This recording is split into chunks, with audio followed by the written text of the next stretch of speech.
Sziasztok! Ma megnézzük ismét, hogy milyen tanács érkezik mára.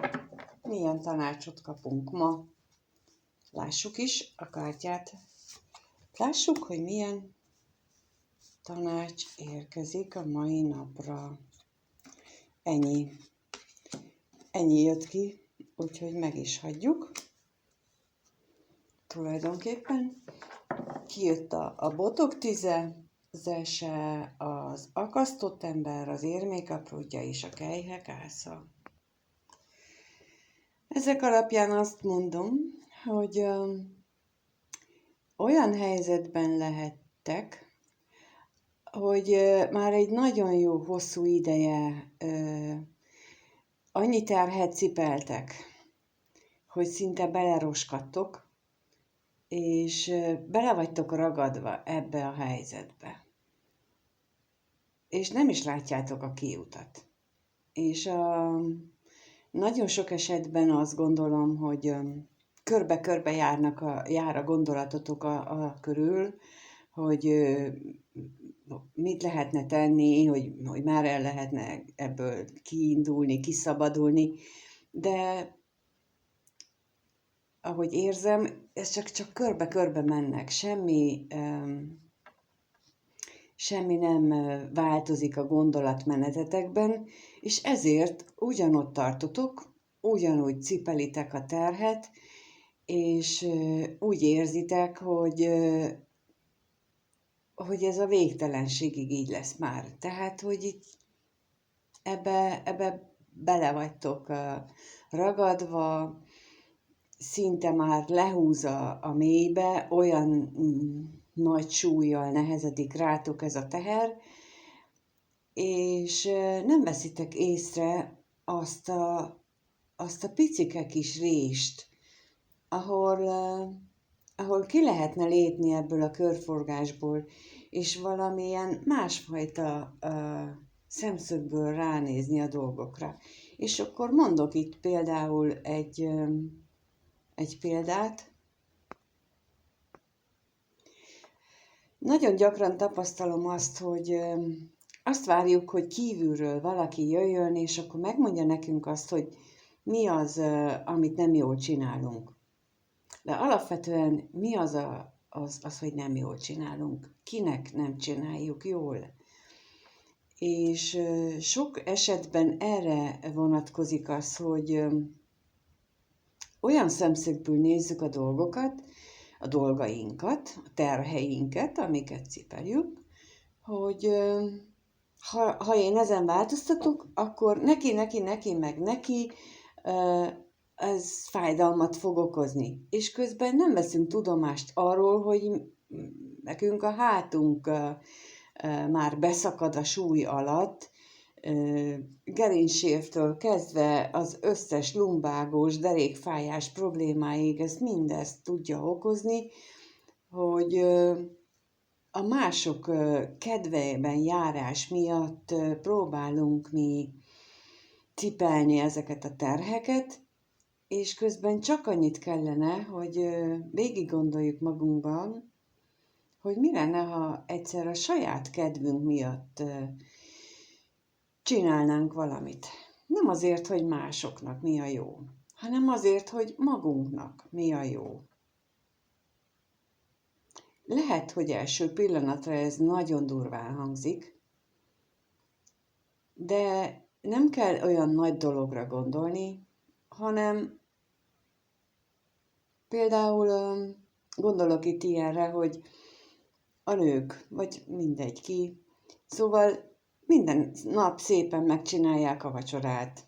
Minden nap szépen bekészítik mindenkinek az útravalót, a kaját, a ruhát, szóval úgy mindent.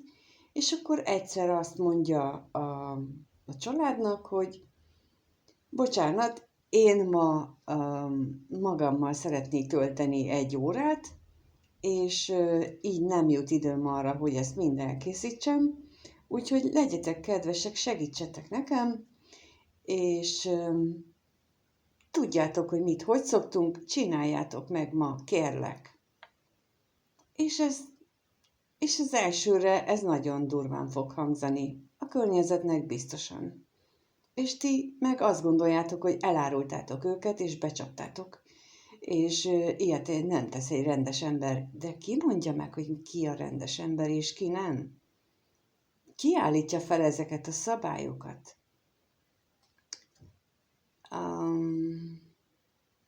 És én nekem azt mondják most a tanács, az üzenet, hogy ilyen pici apró lépéssel kellene kezdeni, és elindulni egy olyan változtatással, ami aztán, ha többször gyakoroljuk, akkor egy teljesen más érzelmi állapotot fog majd bennünk létrehozni, és már nem érezzük olyan nagyon terhesnek azt, amit cipelünk, és még az is lehet, hogy a környezetünk egy idő után megszokja ezt a dolgot, és örömmel vesz részt, vagy meglátják ők is benne a jó dolgot. Mert bármennyire is hihetetlen, nagyon sokat számít a család, egy család életében, hogyha az anya az jó közérzetben van, vagy lehúzzák a súlyok, és ez meghatározza mindenkinek az életét. Ezért, hogyha azt tapasztalják, hogy ti azt az 1 órát arra használjátok, hogy feltöltsétek magatokat, és utána kedvesebben, aranyosabban tudtok feléjük fordulni, akkor legközelebb szívesen fognak részt venni a ti teendőitekben. De ez ilyen bármilyen apróság lehet, amit így megkéritek a környezeteteket, hogy segítsen, hogy változtassatok. Csak ezt magatokban el kell dönteni, hogy ettől még nem lesztek rossz emberek, hogyha nem ti vállaljátok fel mindazt, amit eddig. Jó, lássuk, hogy kapunk-e hozzá valamilyen kiegészítést, és most, ahogy leraktam a másik paklit, az érmék királya van a lap alján, és az uralkodó, és a kályek apródja is, a családlapja. Szóval ezek a lapok, így ha végignézem, azt mondják nekem pontosan, hogy ha ezt megteszitek, akkor